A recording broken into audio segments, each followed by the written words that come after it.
Megastar Chiranjeevi అంటే చాలామందికి ఇష్టం. నాకు కూడా ఇష్టమే, నాకు కూడా గౌరవమే. కాస్త కూస్తో పరిచయం ఉంది, మర్యాదగా ఉంటారు. ఆయన ఎమ్మెల్యేగా ఉన్నప్పుడు పరిచయం కాస్త. అయితే సినిమా నటులు ఆయా సినిమాల్లో హీరోలుగా పనిచేసినప్పుడు, యాక్ట్ చేసినప్పుడు వారు చెప్పే డైలాగులు ఇవన్నీ చూసి మనమంతా స్ఫూర్తి పొందుతాం.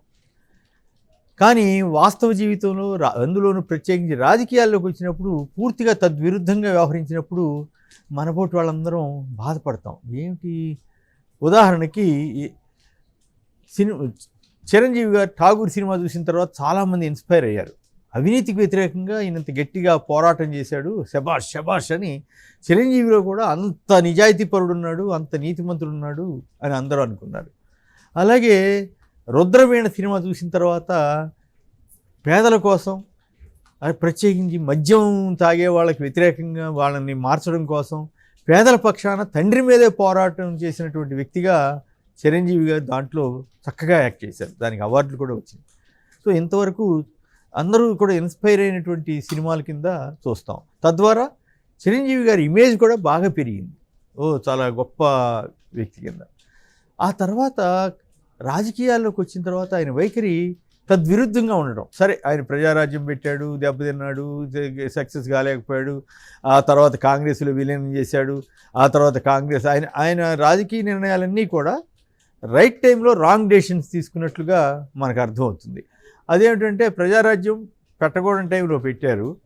అలాగే కాంగ్రెస్లో కలవకూడని టైంలో కలిశారు.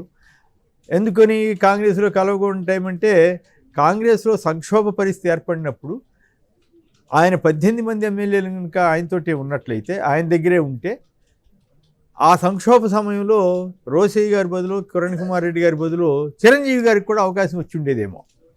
కానీ ఆయన వెయిట్ చేయకుండా టక్కున కాంగ్రెస్లో విలీనం అయిపోయాడు. కేవలం కేంద్ర మంత్రి పదవి కోసం ఆయన ఆశపడ్డారో, లేకపోతే ఆ రోజు ఉన్నటువంటి డీల్ ఏదో జరిగిపోయింది. సో అక్కడ అట్లా దెబ్బతిన్నారు. పోనీ కాంగ్రెస్కి వచ్చిన తర్వాత ఏమైంది, ఆయన రాగానే కాంగ్రెస్ ఓడిపోయింది.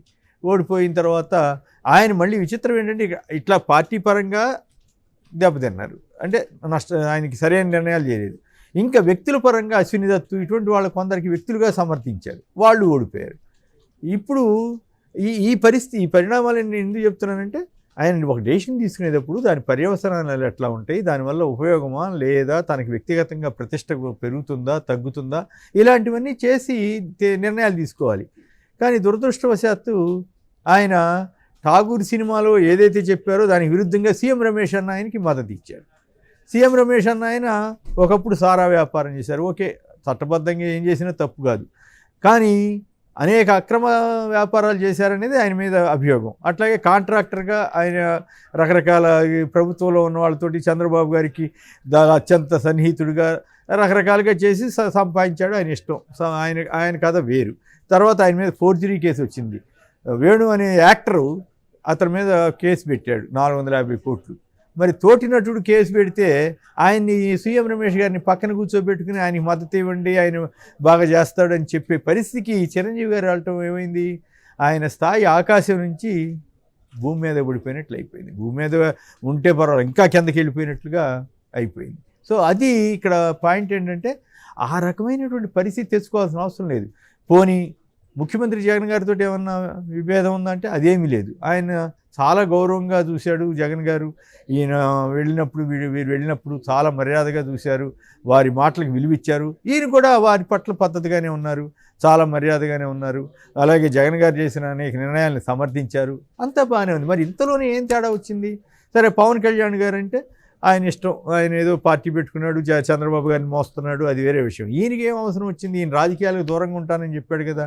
పోనీ కాంగ్రెస్కి రిజైన్ చేశాడా? చేయలేదు కదా.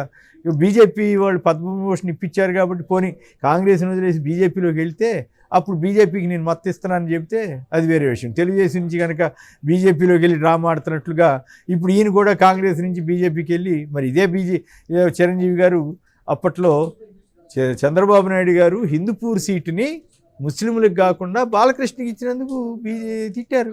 ఇదేమిటి ముస్లింలు బీజేపీతో మోడీతో పొత్తు పెట్టుకున్నావు కాబట్టి ఇట్లా చేసావు, బీజేపీతో పొత్తు పెట్టుకున్నావు, అలాంటి బీజేపీకి ఇప్పుడు ఈయన మద్దతు ఇస్తున్నారు. ఈ రకంగా అంటే ఇక్కడ ఇంకో యాంగిల్ కూడా ఉంది. సీఎం రమేష్ గారికి ఒక డౌట్ వచ్చి ఉండాలి. పవన్ కళ్యాణ్ ఆల్రెడీ అక్కడ రోడ్ షో కూడా చేసినట్టున్నాడు, అయినా సరిపోయినట్లేదు. కాపు సామాజిక వర్గంలో పవన్ కళ్యాణ్ యొక్క గ్రాఫ్ రోజు రోజుకి పడిపోతూ ఉంది. ఈయన వెళ్ళి చంద్రబాబు దగ్గర ఊడికం చేస్తున్నాడు, ఈయనకి మనం ఎందుకు మద్దతు ఇవ్వాలనే ఉద్దేశం కాపు వర్గాల్లో చాలామందిలో ఉందనేది జనరల్గా వస్తున్న టాకు. సామాన్యులు అయితే ఓపెన్గానే ఆ విషయం చెబుతున్నారు. సో ఈ నేపథ్యంలో పవన్ కళ్యాణ్ గారితో సరిపోదు, అందుకని చిరంజీవి గారిని కూడా ఏమైనా మద్దతు తీసుకుంటే ఏమైనా ఉపయోగం ఉంటుందేమో ఆయన ప్రయత్నం చేశాడు. అది తప్పేం కాదు. సీఎం రమేష్ ఆయన రాజకీయంగా ఎలక్షన్లో పోటీ చేస్తున్నాడు కాబట్టి రకరకాల ప్రయత్నాలు చేస్తారు, అది దాన్ని మనం ఆయన తప్పుపట్టక్కర్లా. కానీ ఇక్కడ తప్పుపట్టాల్సిందల్లా చిరంజీవి గారిని. మీ ఠాగూర్ సినిమా ఏమైపోయింది, మీ రుద్రవీణ సినిమా ఏమైపోయింది, అవన్నీ వాటిని మీరన్నా గుర్తుంచుకోవాలి కదా. మాబోటి వాళ్ళని ఇప్పటికి కూడా గుర్తుంచుకున్నామంటే ఎంత ఇన్స్పైర్ అవ్వబట్టి గుర్తుంచుకుంటాం, ఎంత నమ్మబట్టి మేము గుర్తుంచుకున్నాం అంటే నేనే గుర్తుంచుకున్నానంటే ఇంకా పిల్లలు, చిన్న కుర్రవాళ్ళు, యువకులు ఎంత ఇన్స్పైర్ అవుతారు అటువంటివి చూస్తే. కానీ మీరు పక్కన వెంటనే ఇట్లాంటివి చేసేసరికి ఏమవుతుంది అంటే సినిమా నటులు చేసేవాటిని జనం నమ్మక్కర్లేదు, అలాగే సినిమా నటులు చెప్పే అబద్ధాలని ప్రజలు స్వీకరించనక్కర్లేదు. వాళ్ళు కూడా రాగద్వేషాలకు అతీతులు కారు, వాళ్ళు కూడా తమ స్వార్థ ప్రయోజనాలకి అతీతులు కారు, వాళ్ళు కూడా ఏదో చూసి అట్రాక్ట్ అవుతుంటారు. సీఎం రమేష్ లాంటి వారికి ఆయన చాలా కోటీశ్వరులు, కోట్లు సంపాదించి ఉండొచ్చు, స్పెషల్ విమానం పెట్టి అన్ని పార్టీల వాళ్ళని తన వైపు తిప్పుతూ ఉండొచ్చు, తన విమానాలు తిప్పుతుండొచ్చు. మరి చిరంజీవి గారికి ఆయనకి ఎక్కడ సంబంధం ఏర్పడిందో కానీ ఆ సంబంధం చివరికి చిరంజీవి గారి పరువు తీసేటట్లుగా మారిందని చెప్పాలి. అంతేకాకుండా ఆయన అసలు కాంగ్రెస్కి రాజీనామా చేయకుండా రాజకీయాలకు దూరంగా ఉన్నానని చెప్తున్న వ్యక్తి ఈ పరిణామాల్లో ఇది కూడా పైగా తెలుగుదేశం కానీ లేదా తెలుగుదేశం వాళ్ళు పవన్ కళ్యాణ్ అవమానించారు, నా గుండు కొట్టించారని ప్రచారం చేశారని, అయినా అట్లాగే నా తల్లిని తిట్టారని ఆయన చెప్పాడు. అయినా కూడా ఆయన పెద్ద సీరియస్గా వ్యవహరించకుండా ఆయన దాన్ని ఏం సిగ్గుపడకుండా తెలుగుదేశం తరఫున ప్రచారం చేసుకుంటున్నాడు, ఆయన మోస్తున్నాడు. ఇప్పుడు రాజకీయాలకు దూరంగా ఉన్న చిరంజీవికి ఏం అవసరం వచ్చింది? ఆయన కూడా ఇట్లాంటి అవమానాలు చూశాడు కదా. ఆ రోజుల్లో ఈనాడుని ఆంధ్రప్రదేశ్ని డైరెక్ట్గానే తిట్టాడు కదా. ఈ జెండా పీకేసేయడం కోసం వీళ్ళు చేస్తున్నారు, నన్ను మోసం చేశారు, వీళ్ళంతా నన్ను అవమానిస్తున్నారని ఆయన బాధపడ్డాడు కదా. చివరికి ఇప్పుడు వాళ్ళ దగ్గరే ఈయన సరెండర్ అవ్వాల్సిన అవసరం ఏమొచ్చింది?